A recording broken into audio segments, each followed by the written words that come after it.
Kryetari i Partisë Demokratike Sali Berisha, gjatë prezantimit të kandidatëve të Partisë Demokratike Aleanca për Shqipërinë Madhështore në Dibër, deklaroi se është në krye të koalicionit me 20 parti, me një mision të qartë për të ndryshuar realitetin shqiptar. Në vjeshtën time të mrekullueshme, nuk më duhet pushteti. Nuk kam ambicie për para, as për luks. Por kam një ambicie, por kam një qëllim, por kam një mision të bëj gjithçka për të ndryshuar jetën tuaj.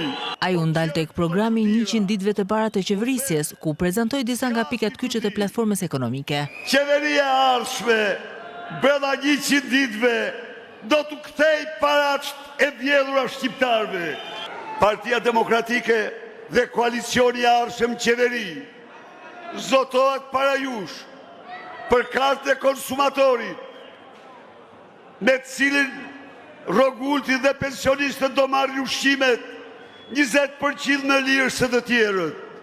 Një nga premtimet e tij ishte dhe ndalimi i ndërtimit të hidrocentralit të Skavicës. Skavica kur nuk do ndërtohet. Berisha akuzoi ashpër qeverisin e kryeministrit Edi Rama duke e konsideruar të korruptuar dhe të dëmshme për vendin. Rrogat i ngriu, pensionet po thuaj i ngriu, kurse çmimet u rriten nga viti në vit. Në fjalën e tij, Berisha theksoi gjithashtu rëndësinë e familjes. Kur prind s'do mund t'i quaj me numra prindi 1 dhe prindi 2, nën dhe bab do t'jetë e sankcionuar në gjitha ligjet tona.